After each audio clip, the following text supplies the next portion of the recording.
O čia mes jau kalbame su Anykščių urėdijos Troškūnų girininku Audriumi Kusta.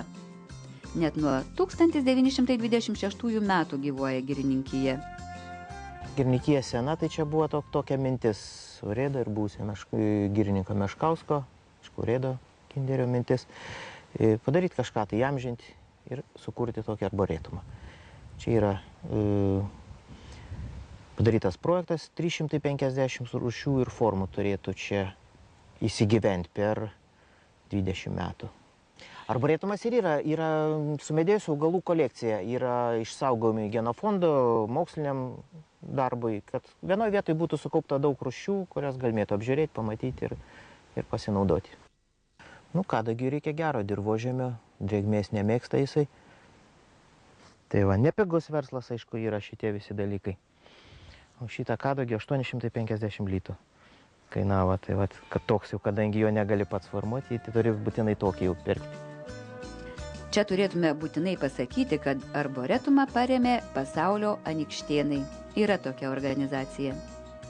Mes azalijas turim ir rododendrus, o ten yra rododendrynas padarytas. Ir iškia jam iškasta metro gylio duobė, pridėta daugiausia ąžuolo lapų ir tada durpė užpilta. Jam kuo rūgštesnės dirvos reikia. Girininkas juokiasi, kad tiesiog sieros rūgšties galima užpilti ant šių augalų. Bet jei nori turėti savo sode kriaušių, kazokinio kadagio šalia reikia vengti. Troškūnų girininkija turi savo miško muziejų. Muziejuje puikuojasi vilkas, šalia jo baltasis kiškis iš raudonosios knygos. Čia buvo pasakojama man tokiu atveju Šimonių giriai. Medžiotojas ateina, atsineša baltą kiškį po šūvę. Visi nustebė, ką tu čia dabar pridirbai.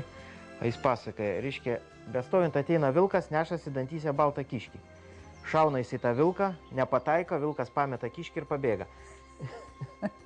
Kažkai, čia ne medžiotojų legenda. Nu, sunku patikrinti, bet jau kaip tikras atvejis pasakota. Beje, vieną legendą apie baltadantį bebrą sugriauna pats girininkas Audrius Kusta. O čia tas ahoj kokie balti dantis. Kaip iš tikrųjų atrodo bebro dantis. Kaip nuvilsite reklamą. Reklamą, tai va, iš tikrųjų bebras turi ne baltas, o matot kokius dantis. Ir jie auga visą laiką, ne? Jo, turi graužti, kitaip jam įsižios, nebetilps į burną. O tai pasižiūrėkite. Kaltukai, pasižiūrėkit kokią aštrumą, čia gali įsipjauti, gali pjausti duoną. Aha.